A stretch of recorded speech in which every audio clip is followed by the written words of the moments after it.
I started at Wellington when I was in kindergarten. I joined the theater department my freshman year of high school. I've always been a techie. I really love working backstage. I started just on set construction and backstage management. And then at the end of my sophomore year, all the other techies graduated, all of them. And I was the only one left.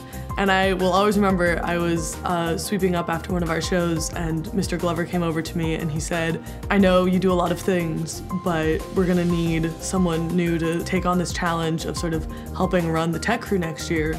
And I would love for it to be you. And I was really excited about it because I had seen all the amazing things that our theater does and that really amazing community that he fosters. And I was totally on board. So one of the biggest things that I missed when I graduated was that theater family that we had, that we created art together, and it was absolutely wonderful. So I'm at MIT, I study mechanical engineering and theater arts. I have always loved doing lots of different things, but finally I realized that I wanted to do mechanical engineering because it has all this sort of technical expertise, it has this physics that I've always loved. When people ask me why I'm mechanical engineering and theater, they often expect that there's some like brilliant plan I have that like combines these two things. And there's no plan, there's no like secret that everyone's missing. But I don't think it's about combining them, I think it's about seeing how they are in fact almost the same, right? Because they're both very much about design and it's about creating. And what I love about mechanical engineering is it very much has that STEM side of creating. It's this physical limitations and practical limitations, and when you're making things, making sure that they work. But theater also asks, how do we make people feel? And how do we ask other people to engage with what we've created? And I think that's also really, really important. You're still designing within constraints and you're still designing for a purpose, but you're also designing with this intentionality about how it's being used. It's the same process from these two different angles, and getting to do both makes me really, really happy.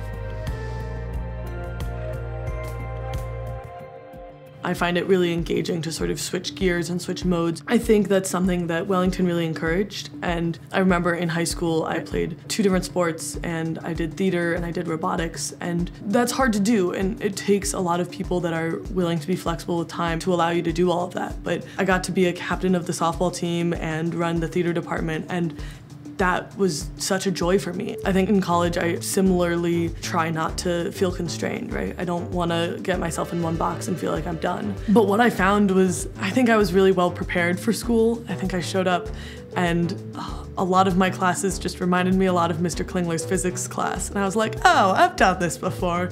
We're good. Mr. Klingler used to say whenever we were doing problems and I was stuck on something, he'd walk me through the problem like step by step. When you break it down into steps, it's much easier to do. And as I got each step, he'd say, see, we know stuff.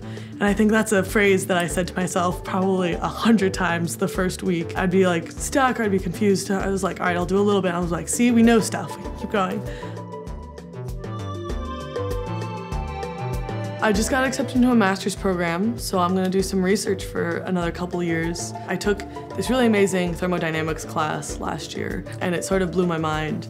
And so I'm hoping to go into sort of energy research. I love energy because it not only powers the world, but it is the world, and it makes up sort of the fabric of everything. Hopefully, you know, going out into the future, I get to keep making art and hopefully making progress on more sustainable energy in the world.